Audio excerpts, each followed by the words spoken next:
You're looking in the wrong place because you have 100 stories buried in your backyard, and what they look like at first is ordinary moments. And so that's why you don't know you have them, because you're overlooking them. You're looking for, I won the Boston Marathon, when what you should be looking for is, when did I laugh this week? When did I cry this week? When was I in awe this week? When did I connect this week? Can't be contained.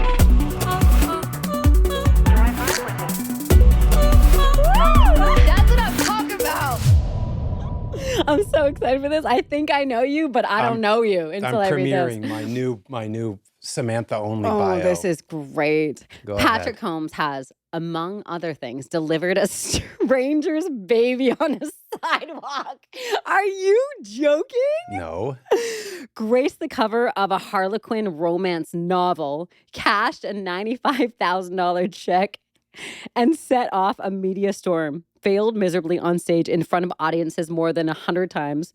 Bought windsurfing lessons for $100,000.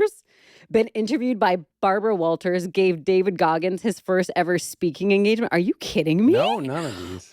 Amputated a leg. Shut up. Amputated a leg in a jungle in Costa Rica. Was it a leg of an ant or a human? A donkey. This is fucking hilarious. Wait, where did I get to? Okay. Performed at HBO's Comedy Festival, taken his case against the IRS all the way to the Supreme Court. We just talked about that. Had a starring role in the #1 TV show in America. Wandered the Joshua Tree Desert for 3 weeks. Written Lewis Howe's origin story and gone to prison for 6 months. What? You went to prison? For 6 months. Wait, I need to know about that. Was it because you tried to deliver someone's baby on a sidewalk? Hey, this is my job. Push, bitch. It's mine. I'm a doctor. I'm doing it. He's been a featured story in the Wall Street Journal, the New York Times, USA Today, the Financial Times, San Francisco Chronicle, the San Jose Mercury News, San Diego Tribune, and made appearances on Good Morning America, ABC's World News Tonight. You're famous. NBC's Nightly News, The View, Donahue Late Night Show, NPR Show, the BBC, and now Can't Be Contained. Dude, okay, wait. Tell me the prison story. Okay, the I'm prison. surprised I haven't gone to prison, but I'm excited to hear. Hey, you. there's still time. I You're know. young. I got 60 years You're or young. something. So I went to maximum security Donovan prison to help the guys locked away there for the rest of their life do a TEDx talk. I get it now. Wait, you I were was there their for story 6 consultant. months? I would go every Tuesday and Thursday for 6 months, get to know the guys, changed my life. Dude, you're a great marketer. That was a great hug. Changed my life. My heart. You know, in the movie The Grinch, when his heart goes, Yeah. Yeah. my heart went 3 sizes bigger, spending time with what we call the men in blue, who are locked away for the rest of their life. And so I was helping them craft their stories, Dude. tell their stories. That TEDx, they put it on. You had to come into prison to do it. Wait, stop. had There to was a get clear. TEDx event in a prison? Yeah. What? Yeah, one of the only ones. And so just to attend, and 200 people attended, including one celebrity, the Jason Singer guy. What's his name? Jason Mraz. Yeah. What's that famous song that he sings? Yeah, He's such a local celebrity. duh. Hey, Jason Mraz, if you're listening to the Can't Be Contained podcast, can you please come to the studio so we can interview you? Yeah. Anyway. I just remember he was there, but every person that came in had to get security clearance to go into a maximum security prison. And it was just an amazing day. But it was a TEDx rates TEDx events, and those men in blue earned a perfect TEDx event rating. Wow. A perfect by every standard. They put on an amazing TEDx event. So tell me how that experience changed you. I'll share that in a second, but tell me how that experience changed you. Let me start with the fact that I was completely shocked that many people who were friends/acquaintances of my life thought it was terrible that I was going in. Wait, why? And volunteering my time for murderers and rapists. Oh. And one of them put it really well, according to their perspective. They said, I don't know why you'd give trash anytime.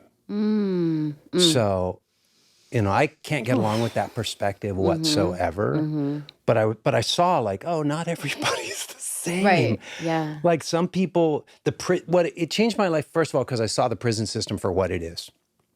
We throw away humans. Yeah. We Yeah. just throw them away, and then inside there, they're completely dehumanized.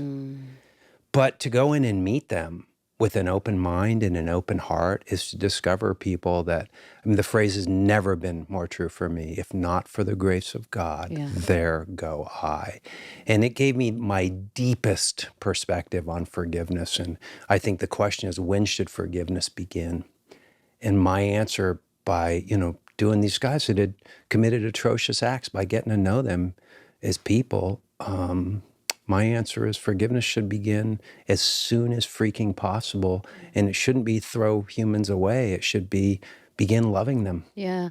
In certain tribes, and I don't know the name of this and I will research and find it out, but when someone does something that is not honorable in the tribe, rather than reprimand them, they bring them into the circle. Circle of Yes. love. Have you heard about this? They bring them into the circle and they just soak them with love and acknowledgement and support. And it goes with that whole, saying hurt people hurt people. Yeah. And so if someone is willing to go to the lengths of murdering someone, then there's a deep, deep, deep wound there. And so I think that's beautiful. It was amazing. Amazing. 6 years ago, I went up to Pelican State Prison. So I have been to prison. There you go. Guys, I was just joking, by the way, when I said I'm surprised I haven't been to prison. That was clearly a joke. I went to teach breath work, and it was, I can barely say the words for it, but it was so moving and it was so deep. And like yourself, it was with men who are in there for life, and I remember I did this breathwork experience, and when I first sat down and I looked at all the men, they kind of had this look of, I'm open, but like, what the fuck are we about to do? Right? They didn't know, right? Yeah, sure. And so I like set the scene and I created the safety and I created the trust, and we talked a lot before. And then we did the experience. It was 22 minutes. And in that time, everyone was crying. Like every single man in that room was crying. Like these big, burly, muscly, tattoos all over their face men were bawling. And I was looking around the room like God is with me right now. I am like, this is what I'm supposed to do. Like it was this piercing energy coming through my body of like, wherever my life takes me, I know my life's path is to teach people this work. And it was like so clear in this moment. But this man came up to me at the end of the event and he looked at me in the eye and he goes, that was the first time I've ever felt my heart. And he said, if I knew I could do that, I wouldn't be here right now. And it's like brings me to tears retelling this story because it's so touching. It's like what's possible for people when we bring them back into their heart, And we come back into ours. And we come back into ours. Because it didn't just bring them into their heart, it brought you as deep into your heart as you can go too, right? I didn't go into prison and just give them, some of the expertise and experience that I have in giving a talk. I went in there and received and received and received, and I felt my heart getting bigger. I just wanted to say this one magical moment. I almost never share it, but it's meaningful to me. The first day I went in there, I didn't know his name yet, but Lionel, the prisoner, walked up to me, and Lionel's all love. He really is, but I didn't know that yet. But he walked up to me, and I hugged him, and we had a hug for just a few seconds before the person running the program shot me the look of like, you cannot do that. Oh. So, immediately we stopped the hug, and that's when I first learned they're not allowed to hug. That's how dehumanizing the environment is.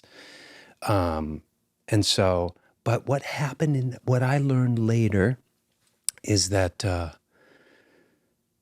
Lionel couldn't stop talking about the hug ever, because what happened during the hug is, I know by my own experience and other things, God used as a moment to run healing energy through me and blasted him. So he wasn't running around raving about the hug just because we had a friendly hug. Yeah.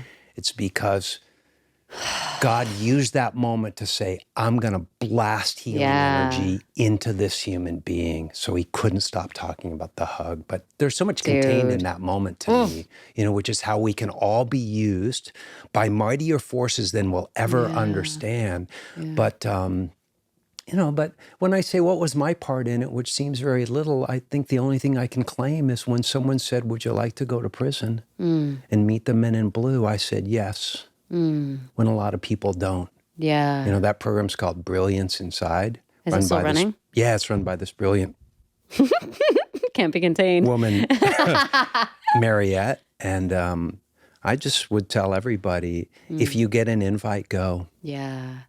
Go, It's some of the most powerful work. There was this one exercise where I believe it was called Walk the Line. And the group that I went with was called Hustle 2.0 for those of you listening and want to check that out. But it basically was you line up and they start saying things that happen in life that are really traumatic, right? Like, how many of you have seen your parents get shot? Yeah. And then people would like walk to the line, right? And then the whole idea is like to see how many steps people take, and like the people in the center, that it's like so much has happened to them. But it's like, how many of you were born into a gang? Like how many of you were, and it's like these people were born into this experience. Like, of course they didn't have much of a chance, So it's like bringing back that humanness again of like, how can we love people even when they do terrible things? And it takes, it takes duality. It takes like they're honoring the part of ourselves that's like, no, that's so bad. Like that's bad, bad, bad. And it is bad. But for them, they're not bad. But they're not bad. Yeah, it's like shaming. It's like reprimanding the behavior, but not shaming the human. The soul. Yeah, the soul. There you go. The soul. Yeah, for me, right? So you know what I love about us talking about this, because I can barely believe we're talking about it. Right? Like, how do we get on this? But it's because you went to prison. I'll tell you what I love about what we're talking about this. That my favorite thing is when personal transformation extends outside of ourselves. Yeah. And I think that's what I'm beginning to not love about personal transformation is oftentimes the personal transformation world is overly focused, in my opinion, on how can I transform me? How can I transform me? And it takes that. And I've been there. But when whatever it takes, that energy turns to, how can I assist here? How can I assist this person? How can I see this person more lovingly? What can I do to lend a hand here? I think that might be when real personal transformation starts to happen, when the deepest form happens. So yeah, I think there is a little bit of self-centeredness in spirituality and in personal development.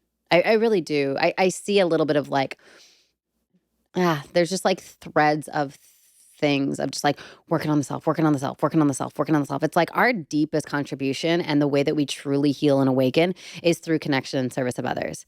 I'm a Course in Miracles practitioner. Yes, that's right, you are. And Course in Miracles makes it super clear. Course in Miracles is you don't come home by focusing on yourself. Yes. You come home by focusing on others. That's what they're here for. For sure. So it's just an alternative that you can add to both, right? You can say, oh yeah, my development, but my constant, what can I do constantly for the people that show up in front of me too? Absolutely. Absolutely. Course in Miracles is great. That's beautiful. I'm a big fan. Are you? I'm a ginormous fan. I only know this because I saw it on your coffee table when I was at your house a couple weeks ago. Yeah, ginormous fan. I was like, there it is. Yeah. It's like Bible material, Yeah. Yeah, it even looks like one. I remember I was like 12 years old and my dad, so many stories about my dad because I bring a lot Your dad's funny. My dad's funny. My dad is a hoot. He's funny. He's like a whole experience. Yeah. Yeah. But he also sounds like a rock of a man. He's a rock of a man. Yeah. He's a rock of a man. I always say he's one of my greatest mentors. He is just a ball of energy and inspiration. And just insight. And I particularly like the way that he parented me growing up. He was very clear on, at 6 o'clock, we all sit down for dinner. The TV's off, the phone is away, and we're going to talk about God, and we're going to talk about personal development, and we're going to talk about being better humans. And yeah, for sure. And same with my mom. He led the charge. My mom supported the charge. And so I remember being 12 years old and my dad saying to me, when you focus on service and you focus on serving other people, you'll never have to worry about money a day in your life. And that was at 12 years old. And somehow, some way that was branded into my psyche. And so when I began, being an adult, I was like, oh, I'm not going to chase money in this life. I'm going to chase service. I'm going to see how many damn people I can help. And that's like kind of turned out good. You're approving your dad's principle. I'm proving his principle. I'm like, Dad, you're right about that. Is he going to be on this show? Oh my God, yeah. Next time he comes down to San Diego, for sure. That's an episode I want to see. That's going to be a good episode. That's beautiful, though. Family dinner with meaningful conversation. Yeah. Yeah. I checked myself really quickly on that, when you said that. And I thought, I always eat with my son. Yeah. Who's named after Will Rogers, by the way, you guys. Yes, after Will Rogers. And I'm really happy that I bore him and he beautifully listens with my stuff, my spiritual stuff, and with philosophies from Course in Miracles, he's heard it. Yeah, does he like pick it up and integrate it? The last thing he hears before he goes to bed every time, after I love you, is, hey, fall asleep to what you're grateful for. Oh, dude, that's so good. Gratitude is such an interesting thing. I think being in spiritual development and personal development, like everyone and their dog talks about gratitude, but I recently had a breakthrough with gratitude. You know what? Are dogs talking about gratitude a lot? Dogs talk, they bark and they're like, that's amazing. You just said everyone and their dog. Everyone and their dog. Dogs are barking about gratitude. But dogs have got it. They got the gratitude thing down crazy perfect. Talk crazy about perfect. level 10 achievement. Yeah, okay? Their tail shows it all the freaking. They don't have to talk about it. They're living it. Well, that's what I'm saying. Yeah. So so many humans talk about it. We talk about it, and now we're kind of numb, and it's like drowning out. And I had this breakthrough the other day where I was like, no, Sam, gratitude is a vibration. It's a way of being. What if I was to actually fully live the vibration of gratitude? And it wasn't just something that I did in the morning and the evening, writing my gratitude journals. It wasn't that. It is actually an embodied experience of gratitude, moment by moment, breath by breath, being grateful for the littlest of things or the most grandiose of things. And the way of being is gratitude. And I'm like, oh, that's different. I thought that was interesting. Not that I'm perfect at it. I still fuck around, but I'm trying. I love it. My evolution on gratitude for me was when I used to, and it's a great starting point. Yeah. Or maybe it's a great staying point. When I used to try and collect all the things that I had to be grateful for, and it included stuff, and it included past accomplishments, and included what happened last week, or all the great things that had happened in my life. But over time, I came to a point that I liked better, that served me better, which was, if I was going to be intentionally grateful, it was what I'm intentionally grateful for, limited to this instant right now, and nothing outside of my world right now. Because then I started counting my blessings for, I'm breathing, I'm in a bed, I have a roof over my head, everybody I know is well and safe, I have food in my refrigerator. And what amazed me about it is, even in an instant moment where I wasn't going to go an hour backwards in time, I can't find the bottom of the list. Yeah. And I find gratitude fascinating that you can't find the bottom of the list of things to be grateful for if you say, what do you have to be grateful for during this 3-second instant right now? Yeah. Tell me where the bottom is. Right. Because some night you'll be there, you'll think you're at the bottom, and you'll go, wait a minute. My cells are operating without my conscious intention. Jeez, I'm grateful for that, because they're fighting viruses right now. Totally. Yeah. It's just wild. And, I started to do this practice. Like, the reason why I started to really think about this was because the nature of my job as a CEO of Pause is to look for things that are wrong, kind of. Sure. Right? Sure. So it's like I go into work and I'm like, where's all the gaps? Where's all the holes? Where are the KPIs that are lower? How do we get those? Like the job is focused around where are the gaps and how do I get to fix them, or like help inspire my team to fix them. So that mindset in and of itself is like looking for things that are wrong. Yeah. And it's necessary. And it's necessary. But what would happen, like, if the quality, like, imagine the quality of my relationship with Eric if I showed up and constantly was just like, let me look at what's wrong. We wouldn't be there would be no relationship. So I had this breakthrough where I was like, okay, every single morning before I start my work, I am going to write out everything that is so good. And I'm not just going to write it out. I'm going to actually feel it. And furthermore, I'm going to feel it. Feel it. I'm going to like communicate it. I'm going to communicate the gratitude to the people who I'm feeling grateful for. It. Yes, send it. You know? And so it's become my favorite part of my day where I sit down and I'm just like, okay, what are all the amazing things happening at Pause right now? And I just go and go and go. And I have my list. And then I go to those people and I'm like, yo, Amy, your copy on that email was so freaking fire. Like, I love you so much. You're so good. Right. And then it feels received. There's this like reciprocal nature, and then it juices and charges her up. So that's going to help her even perform even better. It's just like this. It's just so good. So gratitude is like I'm having a homecoming with it right It's now. the nuclear fuel. For sure. It's a nuclear spiritual fuel. Yes. I'm deep into a presence practice, as you know. Yes. But not to send the conversation there, but sometimes, I ask myself, because there's so many doorways into being present in the here and now in total allowance and acceptance, which is all a presence practice is can you allow, accept, and embrace everything in this instant moment right now. But some of the doorways in could just be, you could just tell someone, if you could successfully go even 7 days, let alone 30, without believing one complaint in your mind, you would be more present. Absolutely. Because when you dive into a presence practice, you learn the ego is constantly just rejecting and negatively judging just about everything. But the other doorway in is if you could say, look, you want to become more present in your life? Become grateful instant by instant by instant for everything. Yes. Everything. Yes. No comma, no but, no however. Just everything that enters into your present moment, say thank you. Yeah. Thank you. Yeah. So it might be the simplest doorway to explain to someone, what does it mean to be more present? It means just live your life one instant at a time, just like a 3-second window. Yeah. And see if you can be grateful for every single thing that shows up inside you or outside of you. That's so good. I love that nuance, being grateful for what shows up inside of you. How can we meet even our contractions and our triggers with an air of gratitude because we know they're going to transform us? Yeah. Boom.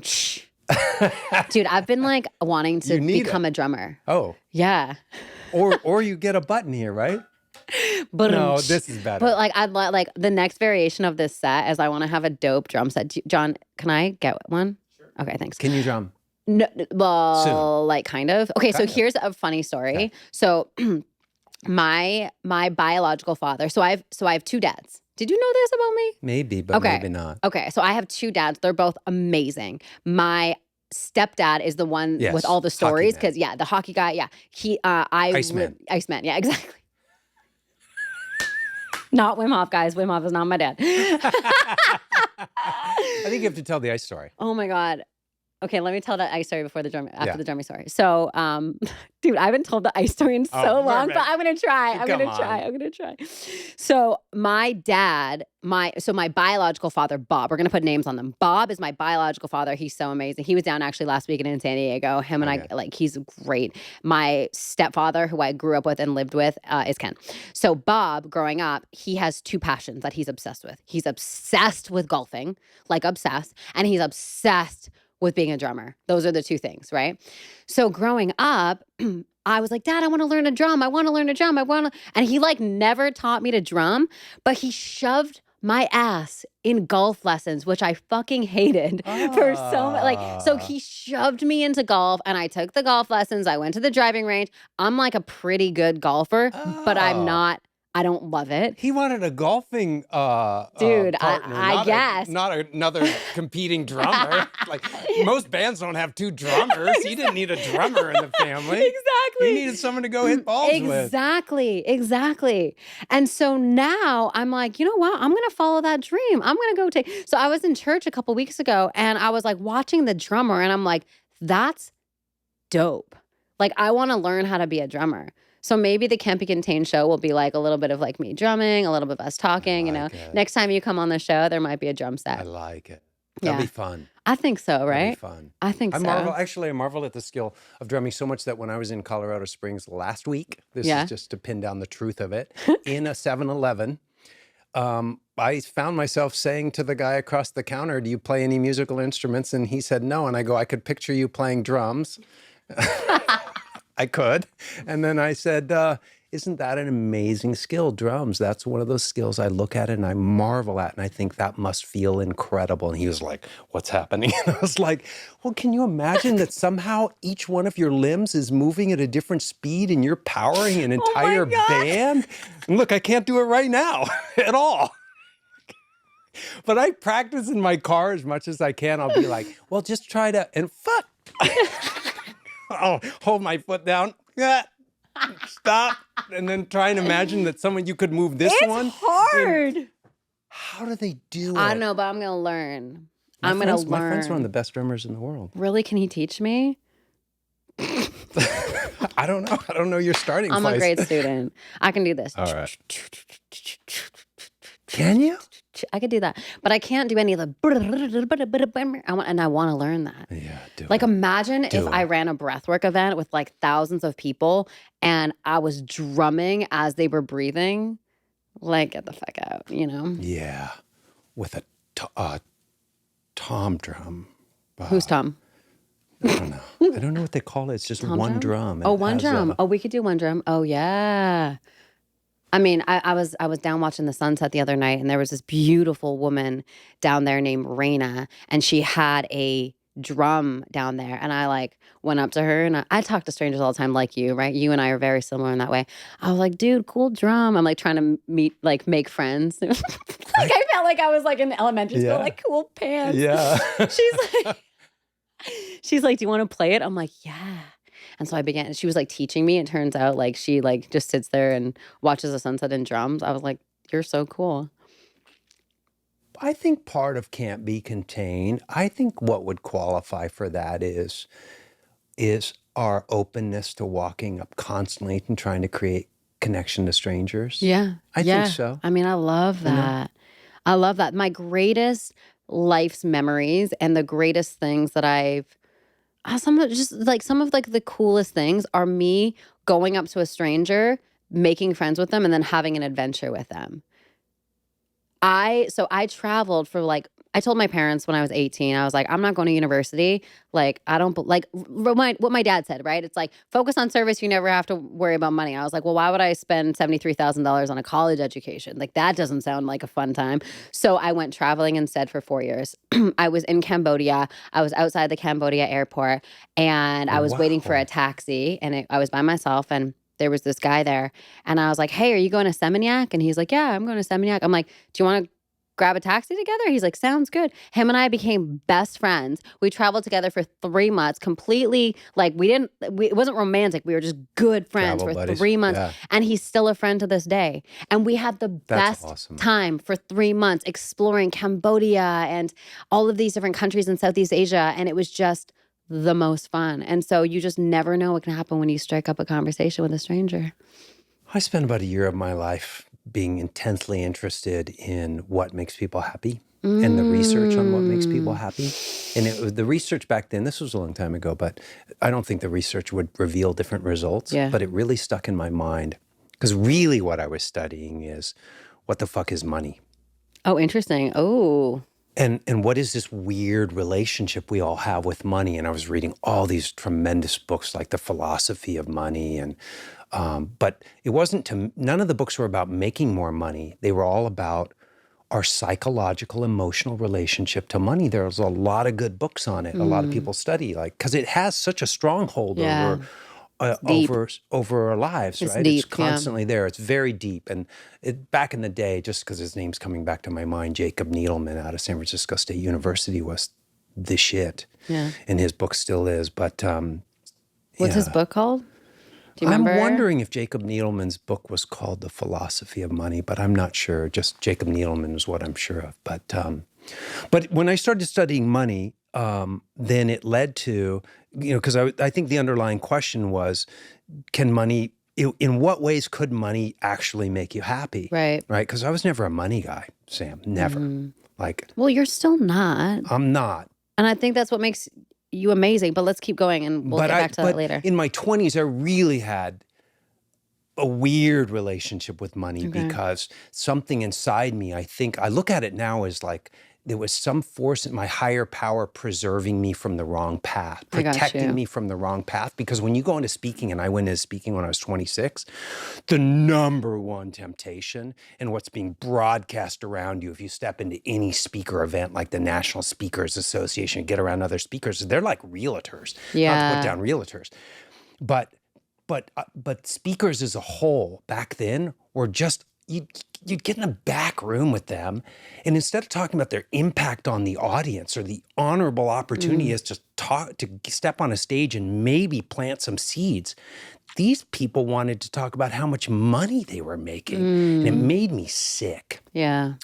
I was repulsed. And what that did for me, I can see in hindsight, is it said, don't associate with speakers. Don't fall down the trap of you can make a lot of money in speaking. Stay pure to being a messenger. Yeah. Right? But because I was so confused by, like, I wanted to know, like, well, what is money in relationship to happiness? What I ended up learning, and it really stuck in my mind, is that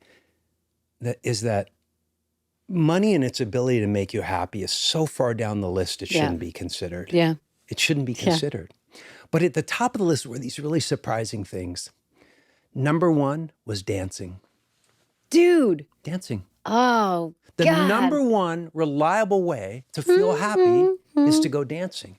I believe, I'm a believer. The second most reliable way to be happy, and we're talking about like happiness and these were comparable, like, oh, I got a paycheck.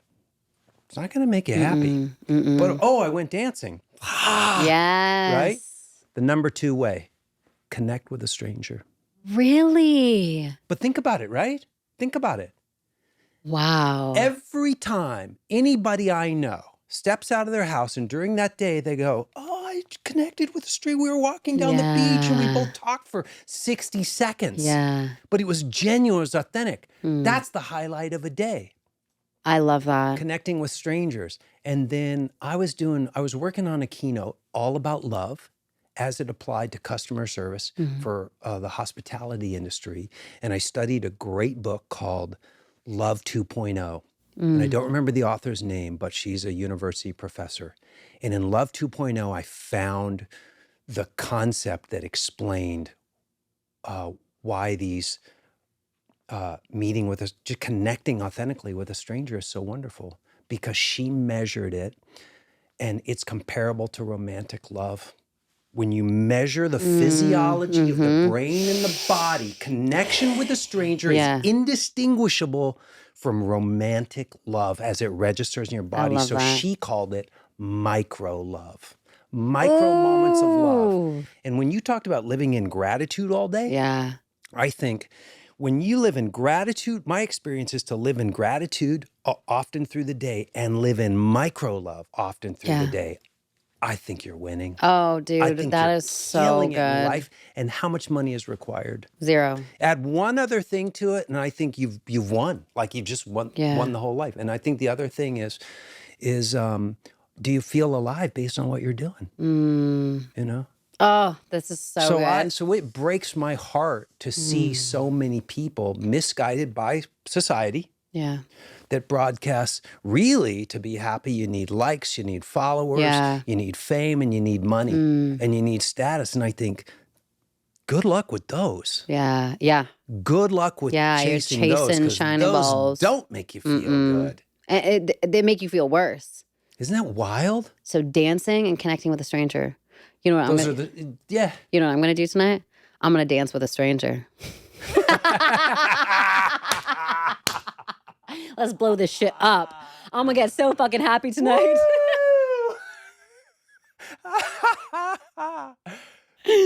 That's funny. That's super good. Oh my goodness. That's super good. Yeah, yeah. So I was reading this book the other day. It was called The Ruthless Elimination of Hurry by John Mark Comer. Great I hope I title. got that right. Great title. It's a great title, right? Yeah. But he talks about how, and I can't remember if it was individual or household. I think it was household. But up until there's a happiness increase, not much, but a little bit, between completely broke and then $73,000. I believe it was for the household, right? For your basic needs of food and rent and whatever it is. Can I quick insert? Yeah. 1,000%. When I studied money, money has everything to do with happiness up until the subsistence level. Yes. Beyond the subsistence level, it's a dramatically diminishing return. It drops. Dramatically. It's but like, yeah, you know, you can only say money doesn't make you happy if you're at the subsistence level. Yes. But if you're below it, you freaking need 100%. money. But I found that so interesting.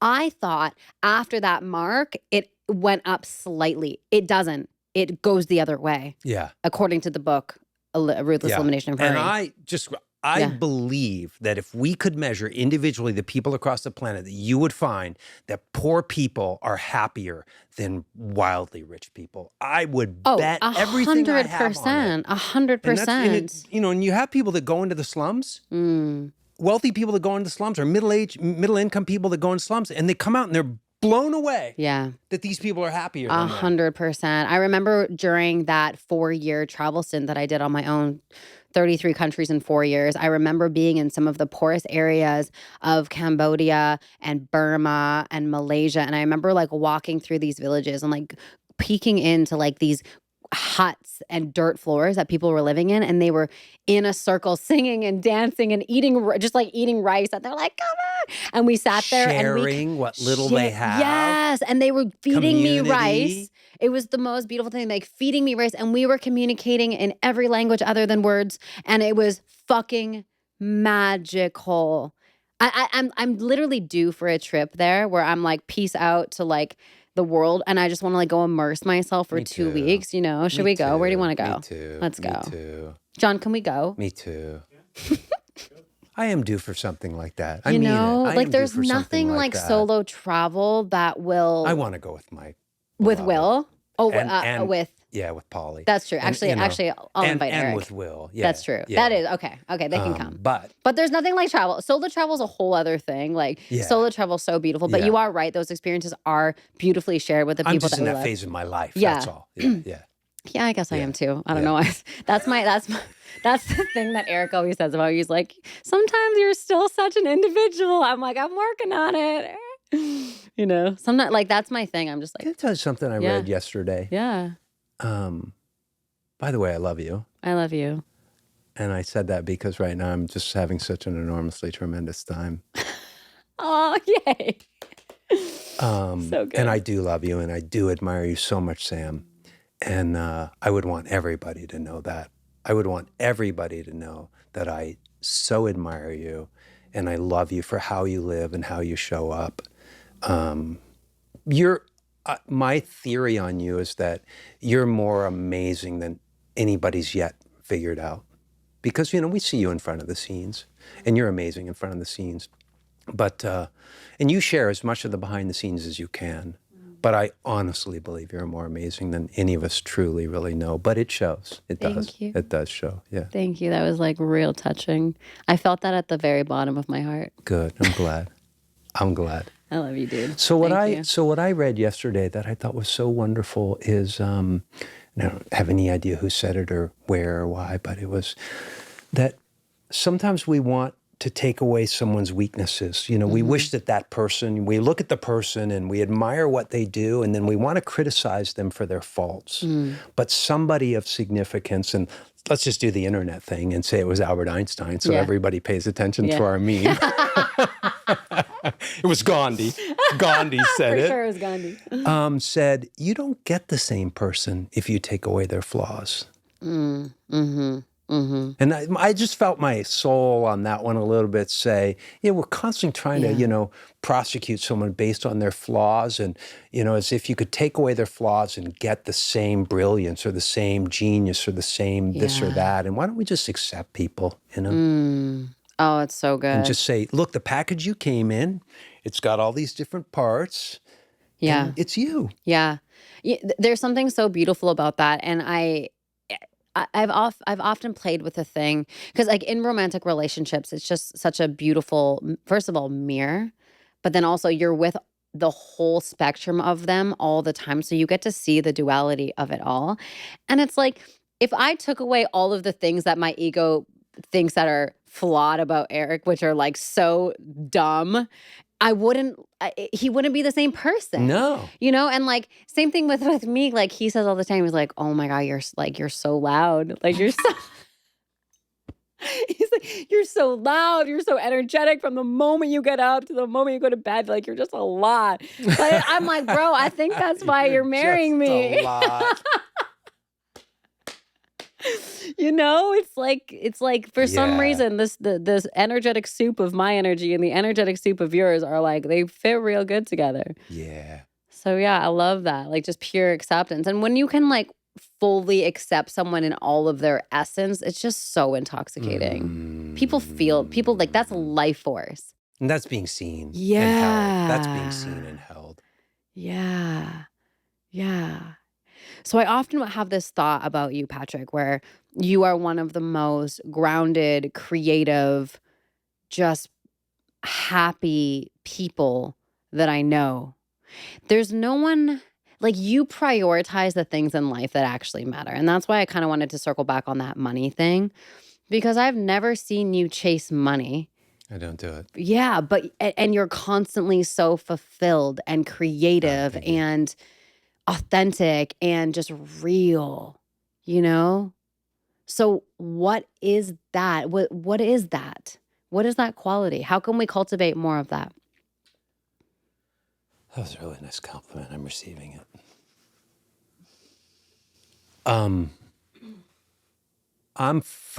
The older I get, the more certain, and I'm certain now, that my life is not of my doing. So I can't, you know, say, well, I did this and I think this way and I do that way. And that's why I live the way I am. I am here by the grace of something that's mysterious. And even my imprint and my personality and stuff, it's all designed by something that's mysterious. I'm not sure how much choice I've had in anything in my life anymore these days. I like what Jim Carrey said when he said, hey, Jim Carrey's a really nice role. I'm really happy to have been given it to play. And I feel very grateful that's cool. to have been given the role of Patrick Combs to play. I can see the separation now between my soul and the role of Patrick Combs. And that's a freedom, you know, to not, to know the two, to know my soul versus my ego. So with that frame put on it, I will say this by God's design, or I don't know what God is, and I really like people to know that, you know, like I just substitute mysterious force in there. By mysterious force's design, I have never been inclined to put money ahead of bliss.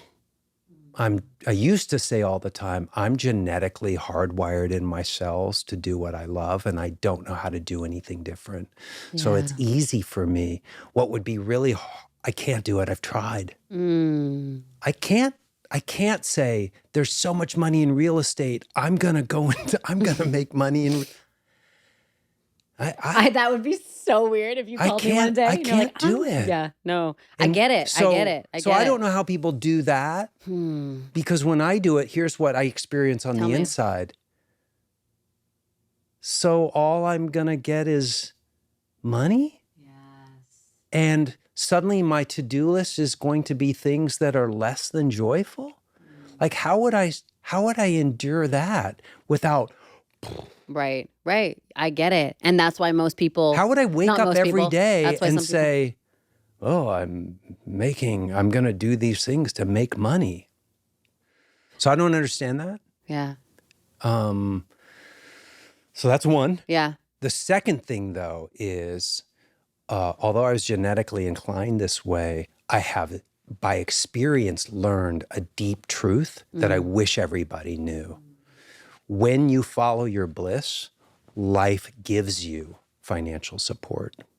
There's such It just truth does. in that. It does. 100%. It does. If I take care of my bliss, life takes care of my finances. The only asterisk that would put on it is it doesn't come with, I will be a mega millionaire. Right. But I wouldn't trade mega millions. It doesn't exclude mega millions, right? Some people's bliss is leading them to mega millions.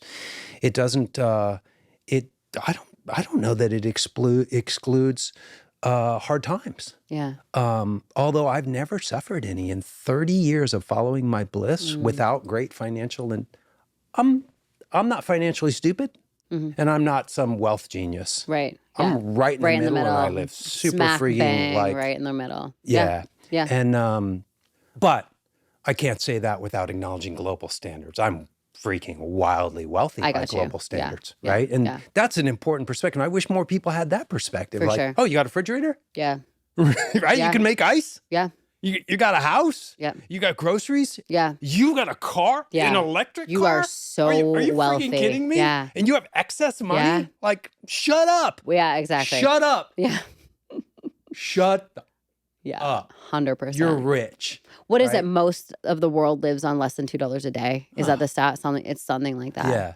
Yeah. You know, and some people might hear that and say, well, that's not my standard. And I'm like, well, okay. Yeah. Mm-hmm. So, but I am 1,000% positive that if you follow your bliss, then money follows you and you're taken care of financially. Dude, I'm such a believer in that. I'm Prioritizing energy over strategy is kind of how I say it to my students, right?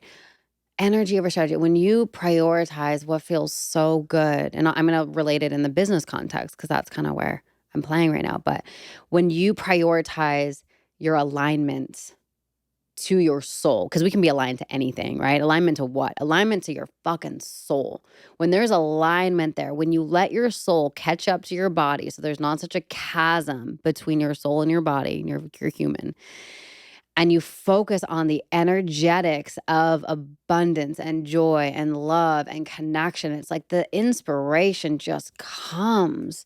It just comes. And it's like the quality of that inspiration has such intelligence that's guiding you to go here and do this and book that theater for your show and do it 3 times. Oh no, do it 6 times, right? Like the show that you're putting on, it wasn't like a strategy that was like crunchy. It was like divine inspiration. There's inspired action. And so if we can prioritize that over dollars, over strategy, over doing what makes sense. I mean, life flows. Dude, I shared this in the origin story in one of the episodes of this podcast, but this whole podcast doesn't make sense. I'm spending so much money on it and I'm making nothing. Literally. Right. And I know deep in my soul, having these types of conversations is my contribution, and it feels so alive and it feels so good. So I don't care if I don't fucking care. I'm going to jump out of my freaking seat because to me, I think this is one of the greatest conversations we can possibly have. Like I'm dying on the inside I'm doing somersaults, okay? And I'm like, put a pin in that, put a pin in that, put a pin in. So first of all, can we put a pin in the word abundance? Yeah. Because you said get in the vibe of abundance. And I think people misinterpret that. Yeah. And I think if they try and get in the vibe of abundance, they're picturing the wrong things. Yes. They're picturing things they don't have yet. And they're picturing bigger houses and the money to buy their cars and the money. A lot of them these days are the money to open a foundation and give away to, and they think that's the vibration of abundance. And I think that's the vibration of I don't have. You're right. So you're right. I would say you're 1,000% right. If and your definition of abundance is mine, which is right now abundance, gratitude, 100%. gratitude, gratitude. Like, I don't need more. I have everything right now. Yeah. Everything. That's it. And that's why it goes back to the roots of, what do you mean you're rich already? Did you not look at global statistics? I won the lottery. Yeah. I won the freaking lottery. I have a refrigerator. I'm rich. I'm wealthy. Yes. There are people wealthier than me. Who cares? They're not even happy. 100%. Okay. So the second thing, though, is I think you perfectly described, and you maybe just didn't use the exact same words, which is you and I both believe that the whole secret is live vibrationally at a high frequency. Because if you live vibrationally at a high frequency, everything comes to you. Everything manifests in a perfection that and how do you know it's perfection? You know it's perfection if you feel alive, if you feel joyful, and if you feel peaceful, and if you feel like you matter, like your work in the world matters. That's it. How do you win more than that? And that takes trust. And Samantha, what people don't know that I know is I've spent the last 5 years of my life running, one of my companies runs retreats, and we had massively wealthy individuals. I remember that. Come to our retreats. I mean, mega wealthy, the kind that everybody dreams of with mansions and cars. These are not happy people. I hear you. So I used to know from reading and studying money that money doesn't make you happy, and that the most cliche story in the world is I bought my Lamborghini and I thought it was great. And then 7 days later, I wanted to put a gun in my mouth and said, is that all there is? Because the most painful spot you can get to in wealth is to buy your dream mansions, to buy a yacht, to buy whatever your dream car is in there, have millions of dollars in the bank, be the most significant person you know, and feel empty and lonely. Yeah. Because that's such a painful, that's the position Jim Carrey was trying to describe to people. He said, I hope all of your dreams come true so that you can know that's not the answer. That's right. That's right. Because if you live decades of your life thinking, if I could only get wealthy, if I could only get abundant, right? That word's getting misused. If I could only become massively abundant. And the word that really worries me these days too is billions. I have to reach billions of people and make billions of dollars. That's a mindset to me that says you're thinking the wrong direction. Like you're buying into the social media lies of bigness. When the soul doesn't want big, the soul wants grand. The soul doesn't want grandiose. It doesn't want grandiose. Grandiose is that big freaking mansion that you think is going to make everybody love you, and people love you less when you buy it. And people don't know that. They love you less. They feel distant from you when you buy this stuff. Anyway, I get crazy talking about this because I see it's a brokenness in our society. When the simpler way to live the life of your dreams is do what makes you vibrate, all the practices that make you vibrate high, breath work, gratitude, doing something that actually brings you love, bliss, and joy, and watch this mysterious, magical force in the universe give you the best life ever. Watch it happen. And it's so good. It's so good. And it is like the trust of like, because when we live so conditioned in the material world where it's like, I must work hard so that I do this and then I get money and then I'll be happy. Like that's so conditioned in our culture. So to move over to the life that you're living, and actually our videographer here, John, like you live like that too, right, bro? It's like it takes a little bit of a leap of faith. A trust fall. You know what I mean? It takes a trust fall into life. I run a mastermind called the Life Mastermind, and the whole vibration, it's like this thriving group of women where I'm like, yo, let's break free of the old way of doing business and the old way of doing it. And let's prioritize energy over strategy. And let's pour our love and everything we have into our missions. And let's watch that shit fucking fly. And like they say we have like a Voxer chat, and they say all the time, like, oh my God, this shit works, it's happening. But it does require them. I'm like, yo, burn the boats. If you're going to join this mastermind, burn the boats, because you can't do both. Throw away all the old strategies. You can't hold on to and grip on to all of the old strategies while still trusting and fully going. And that for some people is terrifying. You don't get great results from bad feelings, from doing things with feelings. And the number one feeling I think you and I know has to be reduced or eliminated. Right? It's a lifelong process to eliminate it, but reduction can happen fast. In order to have a vibration is fear. You know? So the longer I live life, the less fear I have. And the less fear I have, the more life is this ridiculous, magical parade. And like, Yeah. what? Thank you. What? Thank you. Totally. Yeah. And then it's like, wow. Yeah. And may I give one example? Yeah. Yours is the podcast, and you referred to this new theater play. Oh, yeah. So on January 2nd, I felt the creative muse say, start writing a show, start writing a theater show. There's no money in it, and I have no thoughts of money. Like, so I spend 4 months writing a theater show. There's no money in it. I'm writing for 4 months, about 6 hours a day. And am I missing other opportunities? 1,000%.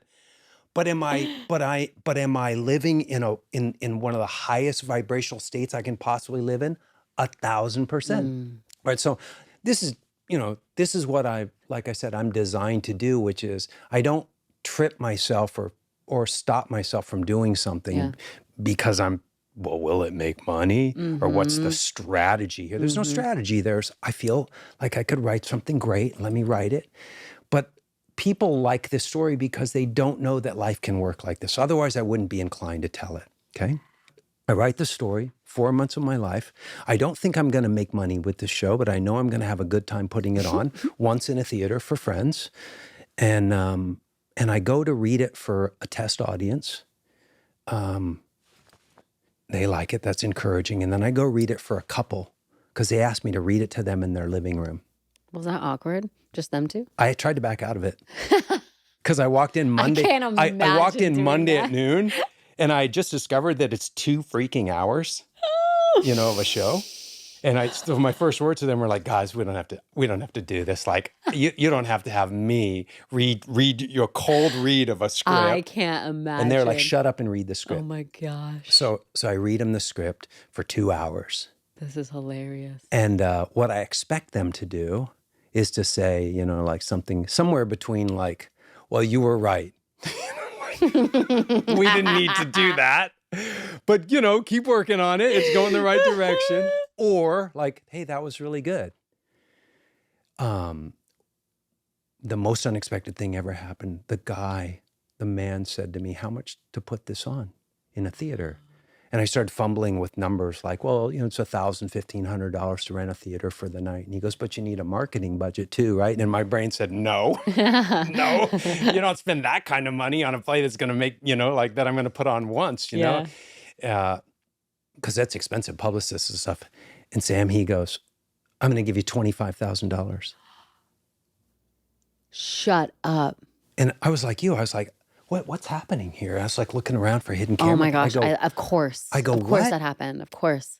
He goes, I'm going to give you $25,000, no strings attached. It's not an investment. It's just a gift. He goes, the world needs to see this play. What? And he gave it to me. Of course. I'm so shocked, but at the same time, I'm not. So keep going. But that's the latest example in my life that I wish people understood. Life can work like this because I received that from him and the universe and went, okay, thanks for the vote of confidence on the play. I'm not going to put it on once now. I'm going to put it on more times than once, and I'm going to have a publicist. I'm so excited. But look at that, right? Yeah. That's the dynamic we're trying to tell people. It can work like that, but you have to trust. You have to not be afraid.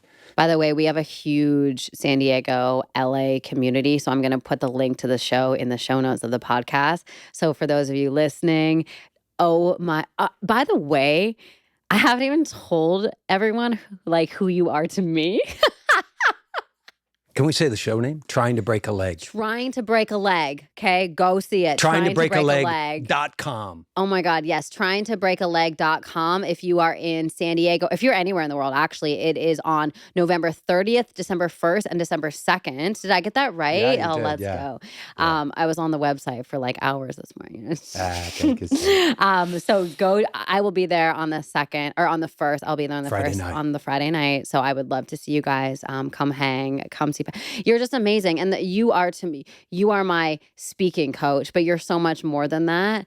You know, it's like I hired you and I've been hiring you for like what now? Like 7 years now. We've been doing work off and on, which is awesome. And every single time it truly feels like a spiritual experience. You know, our last VIP day together, I was like, I what even just love happened? collaborating with Oh my God, it's you. so fun. It's so I fun. love creatively collaborating with you. We just get in it and we just nerd out on like comedy and words and fun and story. And it's just so fun. And But so we know exactly where you're going with your speaking. it And feels I'm so really good. happy to be on that rocket ride. Yeah, dude. It feels so good to have you as one of my mentors and someone that I can turn Thanks. to for this because it feels like such an important piece of my life. And it's The joy is, I think, is bigger on my side because to have someone of your talent, you know. So, thank you. It's but just thanks, like, thanks. yeah. I love speech coaching. Yeah, it's the best. It's the Thanks. best. So I'm gonna Thanks. obviously put your links in the show notes. Thanks, But yeah, I just wanted to add that in there because I'm so excited to see this show. Thanks. And it's just it's cool for me to see the little blips of you in our speed coaching, like how you perform and how you do it and how you help me haven't do seen it. me do a I theater haven't seen you do a show. live show. I am peeing my pants with excitement. Like I can't wait. I'm so pumped. It's gonna be amazing. This is the story. Trying to break a leg is the best story from my life that I've never told, and because it's super spiritual. It's for artists. I wrote the show for artists, and then it became a show for anybody looking at a dream that they go, that's insurmountable. Like that's super big. That's super. And so the show that came through showed me like, oh, I see what we want to do here. We want to make sure that everybody understands that magical forces come to your rescue. Yeah. When you're really willing to say, that would be so amazing in my heart to live. I'm going to go try. Yeah. Yeah. And so it's the true story of when I wanted to do my first one-person theater solo show, and nothing has ever scared me, ever in my life more. So much so, Sam, that I didn't do anything for 8 years out of fear. And then when I started, after 8 years of fear, when I finally broke through the fear, this is the story of the 1 year of going for it. And it's the best story. It's really one of the best stories of my life. Oh my goodness, I'm so excited. Thanks. I'm so excited. There's such a beauty in storytelling, and that's one of the biggest things that I have learned from you is really not letting any moments just like there's what's the quality? I'm trying to articulate the quality, but it's like extracting the moments that really matter in your life and articulating them in a way where people can be deeply moved by it. Because I think so often in life we kind of just like go through life and like shit happens, but you have this ability to reflect and extract and then articulate perfectly to create and evoke emotion and humanity in a way that truly moves them, and you do it better than anyone I know. Anyone I know. It's wild. Thanks, Sam. What I hope I'm doing for people is getting them to value their stories, because I think we all have inside of us this party feeling that we acquire really quickly at a young age. The party feeling is maybe at some young age, you knew you had a good story to tell, but when you started to tell it, somebody ignored you. Yeah. Yes. Yes. And from that moment on, Yes. you began to have this feeling like my stories aren't very good and they don't really matter. And then when you get caught in that trap, your brain doesn't even pay attention to the details enough for you to tell your story well. So I think what we're doing when we work together, or what I'm doing with anybody, is saying your stories incredibly matter. They're juicier than you could ever believe. You just need to be shown a little technique. And then your stories will be great as those people you're looking at on stage going, how come they have great stories? You know, because we've taken a couple of years, right? And you're like, I'm not sure if this is a good story. And when we're done, it's like epic. And you're like, how could you have not thought that was not an epic, amazing story? But this happens for everybody. And I do want everybody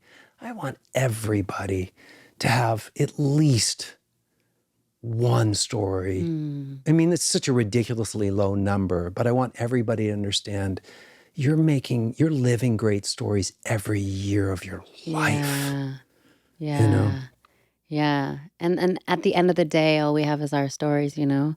I always think of being around a campfire and playing the guitar. Maybe I'll be drumming. I'll be playing the guitar. There you go. I'll be doing it. And, passing stories on to our kids, passing stories on to our family. That's how we remember each other by, like I have so many stories of my grandfather who's like he passed last year, but he was such an important person in my world. And I remember him through his stories. I remember him through how he lived his life and his perspective, right? Because when you tell a story, it's like what you're really getting is someone's perspective of life, right? Like what was happening for them in that moment when they were going through that thing. The story I'm thinking of right now is when we crafted the story about how I told the border guards in Canada. Do you remember when I played that trick on Eric and I told them that he remember? Yeah. Yeah. And so, long story short, you guys, I'll tell this story in length one day, but I played this trick on Eric where we crossed the Canadian border and I went up to one of the border guards and I was like, can you pretend that he's arrested? And the border guards were like, yeah, we can totally do that. Yeah. And so they went up to Eric and they thought he was arrested. But anyway, I tell the story in how I perceived that entire thing. And Patrick and I really worked on that. And so it was so cool. Like, I love telling it because then people are in my head viewing like how I view life. And I think there's something so playful. cool. And that was playful. Totally. You as playful. Yeah. And create an international border incident. So good. It's so good. Dude, this has been so fun. I wanted for somebody that's hearing this, I can't, the story coach in me can't help but wanting to give someone something valuable. So here's the single biggest mistake that people make with their stories when they begin looking for them. Everybody's looking for their I climbed Everest, or I got stuck in a canyon and had to cut off my own arm. That's the problem. And you're really wildly lucky if you have one. Yeah. If you have one story that's so epic that just you don't even have to tell it well for people to go, what a great story, right? But the problem is when people say I don't have great stories because they're saying I didn't climb Everest and I didn't have to cut off my arm to free myself from the canyon. I got you. Does that make sense? Great point. 100%. Does that make sense, right? Oh, yeah. And even I'm one of those people that can mislead people to think that you have to have great stories to be, to tell great stories, because one of the first things that happened to me in my young life is I delivered a stranger's baby on the sidewalk to work, right? Now that was life. I recognized that was life's way of saying metaphorically, Patrick, you're here to help people birth things. That's so cool. That's so cool. And as a storyteller, you'll have stories to tell. But the first thing I always want everybody to understand is you're looking in the wrong place. Because you have 100 stories buried in your backyard, and what they look like at first is ordinary moments. And so that's why you don't know you have them, because you're overlooking them. You're looking for, I won the Boston Marathon, when what you should be looking for is, when did I laugh this week? When did I cry this week? When was I in awe this week? When did I connect this week? When did I feel something deeply this week? There's the story. Oh. And guess what? If one speaker walks up and tells a story about I won the Boston Marathon, and another speaker walks up and says and tells a story about my heart was broken into 1,000 pieces, this week, the person whose heart was broken into 1,000 pieces this week wins. Why? Because we just want to relate to each other. We don't want stories to make us feel like you're lucky and I'm not. We want stories to make us feel like, yeah, me too. Mm-hmm. Me too. I joked with you and said that we were going to be here till 7 p.m. tonight, but I swear to God, I could literally, this could be a 6-hour podcast. Can't be contained. Thank God you live down the street from me and you can just come back. Yeah. On the note of origin stories, this is one of your greatest life's work, and the thing that I've seen you do so well. You actually came into, that's right, you came in to the retreat for my mastermind, and you taught the women crafting their origin stories. And so is this still something that you do that people can... Not right now because you're doing this show. I mean, not right now. I do write people's origin stories, and for 5 years, I've written origin stories for influencers and CEOs and presidents and of companies. Yeah. And universities, Joe Biden's origin yeah, story. Yeah. Oh God. Joe, if you're out there, I'm not interested in writing origin stories for any political candidates. You guys just aren't my thing. You're not my people. But can I say this though, to add to that? Yeah, I do write origins. So I've got a huge body of work around that. It's part of what I call my blissful portfolio career. But I didn't choose to write origin stories. That's part of my trust fall into life. Is how do I put this? Life began sending me people, literally just began saying, the first person came and said, could you help me tell my story? And I said, oh, that sounds joyful. And I did. And they've never stopped coming 100 people later, 100 and something people That's later. amazing. That's amazing. And the money takes care of itself, right? I love that. Well, we'll put all of the links to all of your shows and origin stories and socials, and we'll put your address to your home. I'm just kidding. You're welcome to come by. Stop by. That's just the kind of guy you are. Stop by. You'd be like, oh, you heard me on the Candy King Day Pod. Hey, come on in. Nice to see you. You are amazing. I am so grateful that we had a chance to talk today. I have a final question. Yeah, let's go. Okay. Do you remember where we first met?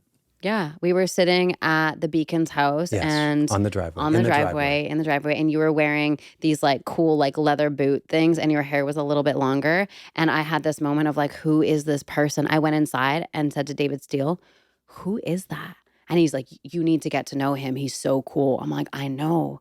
So yeah, I do remember that. I remember it perfectly too. Do you? Tell me more.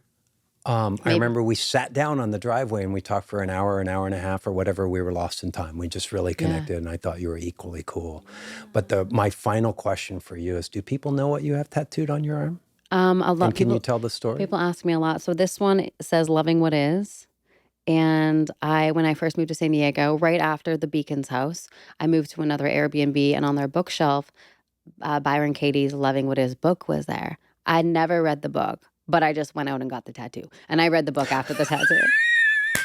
I'm glad the book was good. Because that would have been weird. Something in me was like, that's it. That's it. You know, that's my like come from.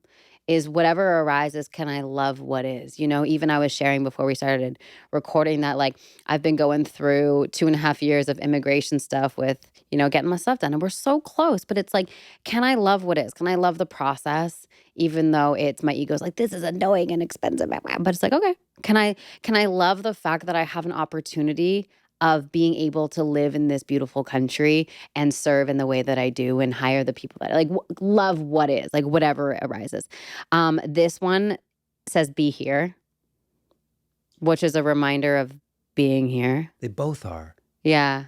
So, you know, that's, I just find it amazing and beautiful that those are your tattoos because as I referenced earlier, at the core of my life, and sometimes the only thing I talk about on podcasts to ad nauseum is being present and how that's the most transformative thing is breath work. And breath work brings you to the present, right, to allowance of the present. But for me, it's just straight up, you know, a presence practice. Yeah. So I just find it magnificent and wonderful that you have those tattoos because both of them are to the core of being present, to the core of being grateful, right? We're like, what if you could just live in gratitude? What if you could just... Yeah. This one's actually cool. This was my first ever tattoo, and it was when I discovered breath work, which is kind of cool. I did my first breathwork class, which was like a 3-hour class. And then the next day I went in Bali. You got it. Yeah. You know this one. And then it's a great story. I went back and I was like, what is going on? What is this breath thing? And I remember just lying down and I'm like, teach me something. Like, what is going on? What is happening? And I was just so obsessed from the moment I found it. And then this gentleman, he just put his hands on me and he just goes, be here. And my whole body was like... And so I hopped on my little scooter. It's so much easier to be here than be in the past or be in the future. It's always easy to be here. And then this one was a dare. Eric and I had date night a couple months ago, and we left our house and we walked down, and there's all these cool like cafes and shops. And so what we did for date night is we stopped at each one and we got like a little bit of something at each one. So we stopped at the pizza place and we got a slice of pizza, and then we got a glass of wine. And then at the very end, there's a tattoo shop. And I'm like, let's do that one. He's like, we don't need to go in there. And I'm like, yeah, let's go in there. He's like, you're not going to get a tattoo. And I'm like, want to bet? He's like, I dare you. I was like, bring it. Wait, did you get one? Yeah. What is it? This one says breathe, which is like, I was You like, have a what new is the tattoo that I could tattoo. get that I'm going to love forever? It's like, Yeah, obviously, you needed breathwork. that. So then I was like, but it was basically just to tell Eric that I'm going to do it. He's like, you're not going to. I'm like, there. Your 3 tattoos might be the ultimate prescription for an amazing life. Potentially. I mean, you got to breathe, you got to be present, and you got to love what is. John's going to kick us out of here in a second. I feel like when John gives me like the 10 minutes, it's like when your dad is like, it's your curfew, 10 minutes till bedtime. Yeah, he's like, I'm not editing all this shit. I'll tell you how this is going to go. Okay, we love you guys. Thank you so much Thanks for tuning so much. in. Thank you Thanks. so much for being here. Thanks.